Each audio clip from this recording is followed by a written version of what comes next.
anytime, #2 on your telephone keypad. If you connected audio through the WebEx platform, please use the raise hand feature located above the chat box in the lower right-hand corner of your screen. Please introduce yourself before asking your question. If you need technical assistance during the call today, please send a chat message to our event producer. The purpose of today's meeting is to discuss the proposed revision requests that are in the initial or recommendation stage of the process. We will be discussing 8 PRRs today. 2 are in the initial stage, 5 are in the recommendation stage, and 1 PRR has been withdrawn. 7 PRRs were submitted by the ISO, and 1 was submitted by SRP. The purpose of the BPMs are to set forth business practices that implement the ISO tariff.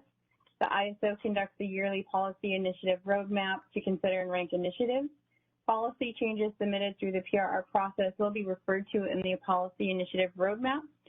Each subject area in the BPM is based on enabling language in the ISO tariff, and PRRs cannot be used to introduce changes that are not supported by existing tariff authorities.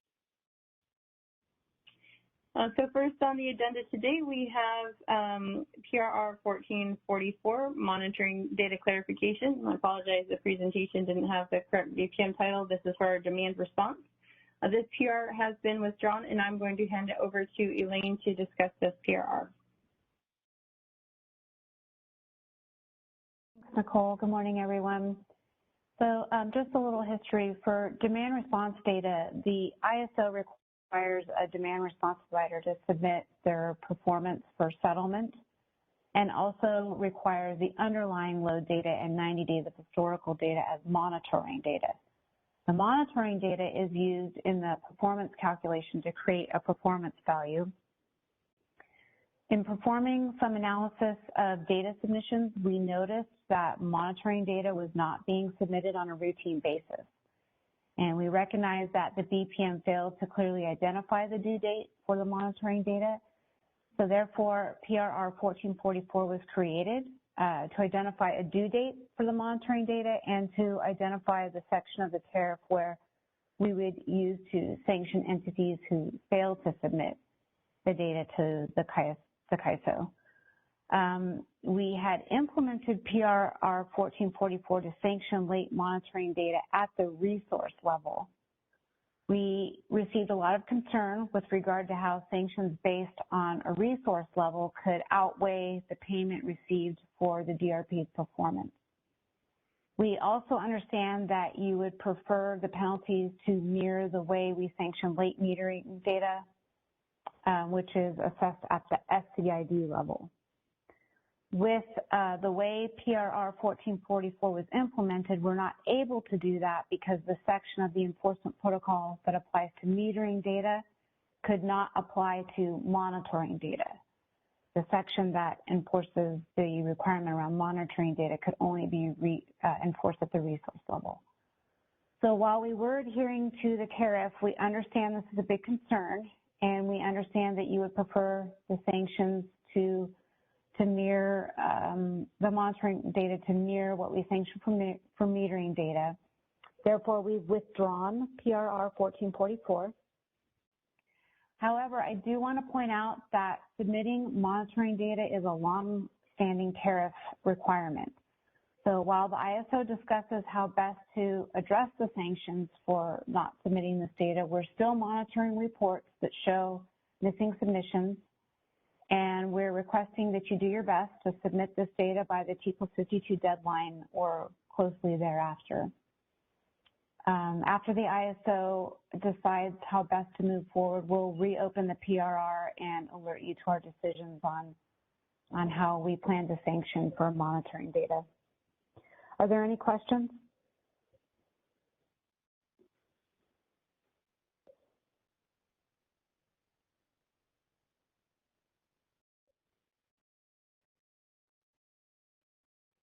All right, thanks, Elaine. If you do have questions that you're not addressed, feel free to email us at bpm_cm@caiso.com. So the next BPM we're going to be discussing today is the metering BPM. PRR 1448 for the hybrid metering requirements is in the recommendation stage, and I will hand this over to Priyanka to discuss this PRR. Thank you, Nicole. PRR 1448, hybrid metering requirements, an update to the metering BPM has been submitted, and the reason is the hybrid initiative. We have not received any recommendations, and recommendation comment period has expired on August 16th. The next step is to post the final decision. Are there any questions?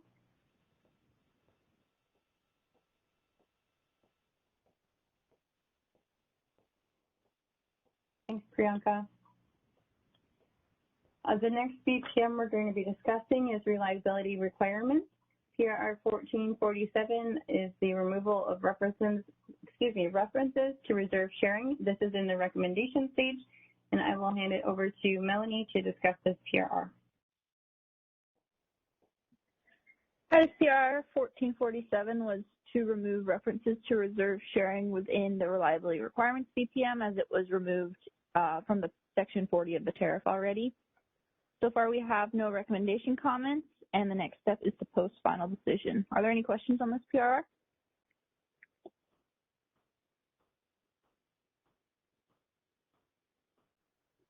As a reminder, if you are dialed in by phone, you can hit #2. If you are in the WebEx, you can use the raise hand icon in the lower right-hand corner of your WebEx.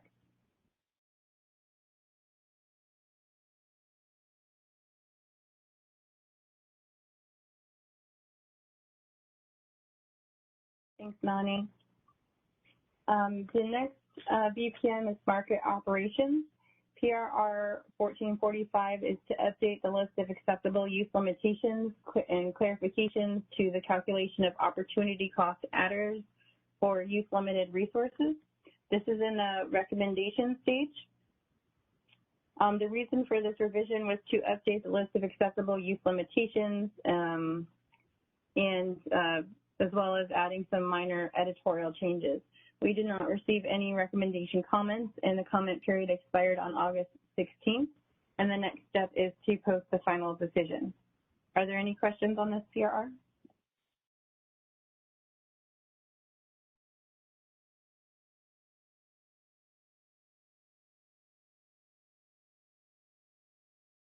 Okay.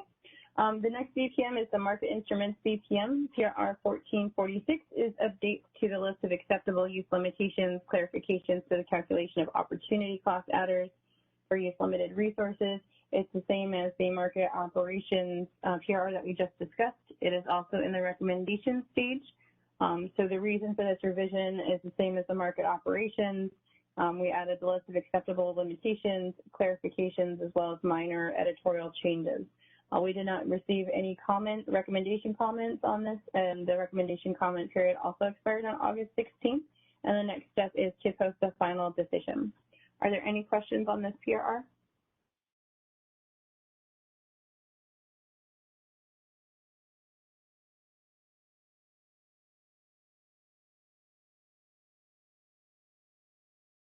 Okay. The next BPM is the settlements and billing PPM. PRR 1437 was submitted by SRP. This is for updates to the BPM for new settlements timeline that is in the recommendation stage. And I will hand this over to Matthew to discuss this PRR. Thank you, Nicole. Hello, everyone. PRR 1437 was submitted by SRP, updates to BPM for new settlement timeline. The reason for this revision, current BPM needs to reflect the current settlement timeline to allow entities to properly validate relevant settlement statements. Recommendation comments, none. Recommendation comment expired on August 16th. Next step is post final decision. Any question on PRR 1437?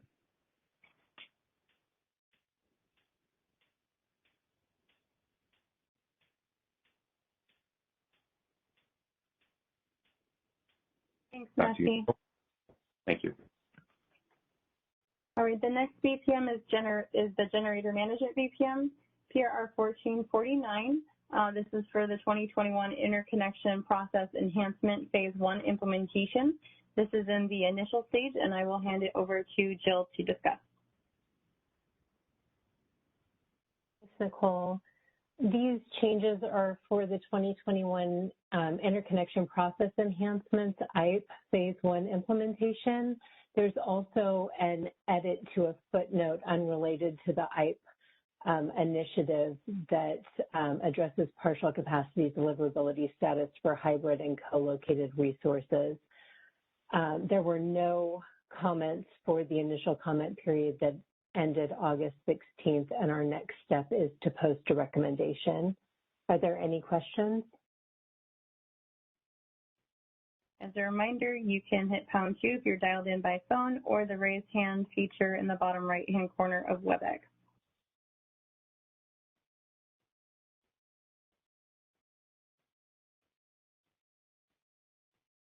Oh, yeah, hi, Susan Schneider, Phoenix Consulting.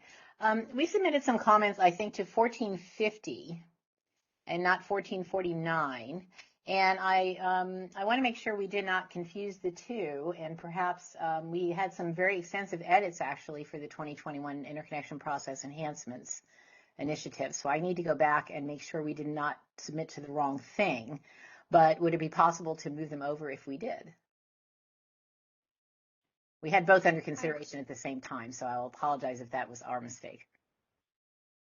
Hi, this is Nicole. So that it's okay if you missed the commenting period. We can, when we open it up for recommendation, please go ahead and add those comments as well to PRR 1449.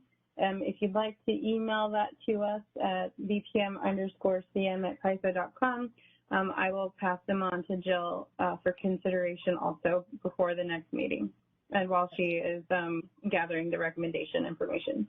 Okay, I'm wondering now looking at this. So it's bpm_cm@CAISO.com? That's correct. Okay, anyway, if we did that, I will apologize and go ahead and email that to you. Thank you. No problem. Are there any other questions for this PRR?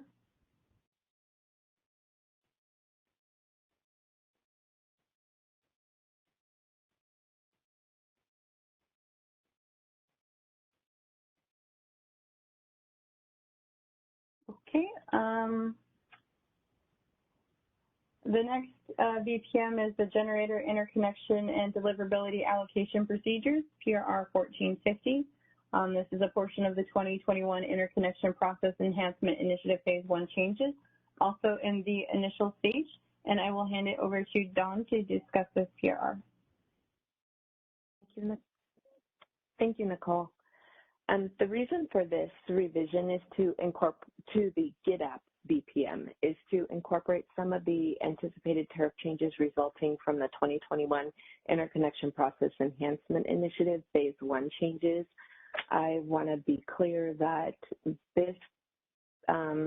these changes do not incorporate any of the tariff revisions regarding the transmission plan deliverability allocation. So we received comments from two entities, Gridwell Consulting and LSA, before the comment period ended August 16th. We appreciate the comments from our stakeholders and wanted to let you all know that we are carefully considering your comments and have incorporated many of your comments, and some of the comments are causing us to do a little bit more research, and you should see not significant changes, but you should see how and where the ISO has taken the comments that you all have made to heart in the recommendation that will be posted soon. Any comments, questions? And Susan, I just wanted to let you know that, there were impacts to two BPMs, the Generator Management BPM, which is the one that Jill Jordan manages, and then the GitApp BPM, which is the one that I manage. Any comments, questions? Yeah, hi, this is Susan again. Okay, so this is where we actually submitted all the comments that were listed for PRR 1450. So 1449, I thought was mainly was there for that PCDS correction, which we have had some discussions with others about. So I guess what I'm saying is, I believe we did actually submit these then to the right place. They were just called, they had the same titles, and you're right, they're the two different BPMs. But we'll go back and make sure we don't have any more for the other one. But I believe that we did properly submit them in here. I just want to make sure we didn't miss anything besides that PCDS calculation for 1449. So anyway, just to clarify that, I know I saw the slide here and I saw you didn't have a LSA listed. And then I was a little concerned that maybe you hadn't gotten those comments. So it was a little confusing in the slide deck. So thanks for that clarification. Yeah, no worries. We got your comments and we read them many times. Thank you. This is Bob Emmert. I just want to give everybody a heads up. The TPD deliverability allocation process will be updated next PRR. We decided, rather than the way we initially started to edit that section, that we really needed to step back and do more of an overhaul of that section too, based on the number of changes over the years, to really kind of a bit start from scratch and consolidate things and make it more simple. So that'll be coming out, and also the next PRR will be coming out with the site exclusivity requirements. We did a bit of the site exclusivity requirements in this, but we're going to continue to work on the site exclusivity requirements in some specific areas. So be looking for that in the next PR that will be coming out in September.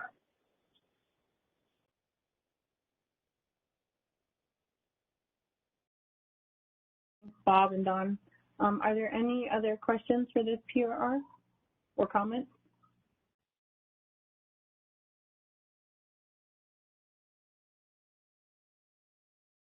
Good morning, this is Rayanne Quadro from Gridwell Consulting on behalf of EDFR. I just wanted to thank you for taking a serious look at the comments. Our comments were specifically about sort of the necessary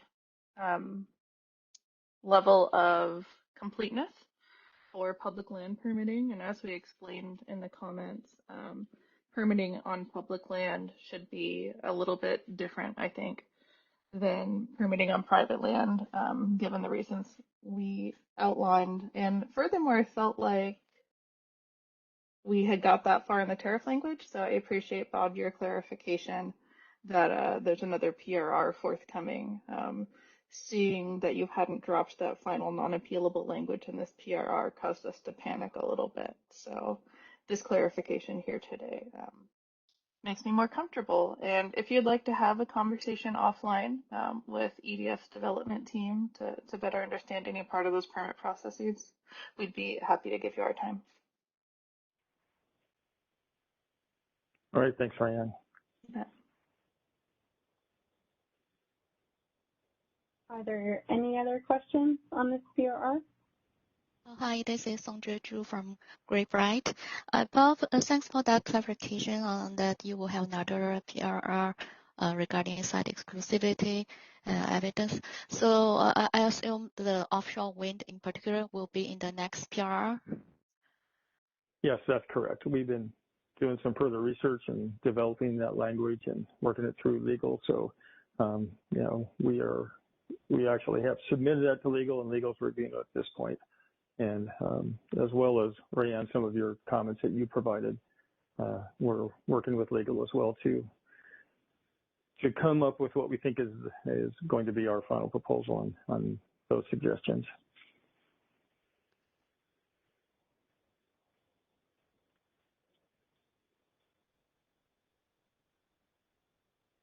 Thank you. Any additional comments or questions?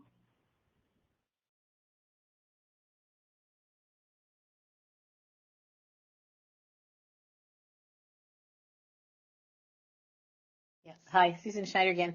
I just have a general concern where we're going to be spreading all of the things in the 2021 IPE package over, say, 3 or maybe even more PRRs. And I know some of these are fairly discrete topics that you're looking at changing, but I think at some point, I guess maybe when we're done or whenever you say we're done, We'll have to just make sure that there are not discontinuities between the different sets of changes. And so I don't know if each one successively is working off assuming the ones before have been incorporated or just how that is going to be conducted. But it's just sort of a general concern and make sure that at the end, we all sort of look through the whole thing and make sure it all still hangs together, given there are probably some cross references and other things that we'll need to make sure are consistent. Thanks, Susan. Internally, we are working off of one master document. And to alleviate that concern, I am not going to post the entire BPM for the next PRR. I'm just going to post those sections that were impacted, just to keep everything straight. And then maybe at the end, I'll post the one when everything is done.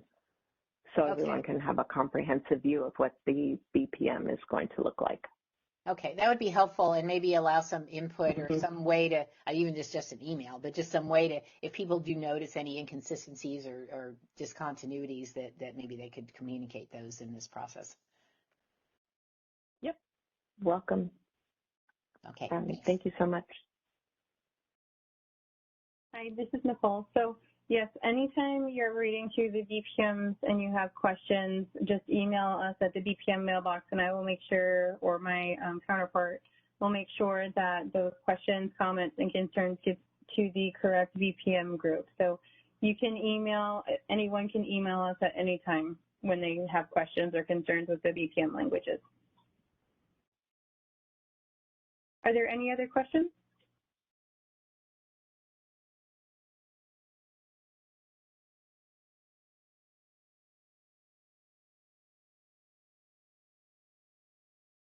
Okay.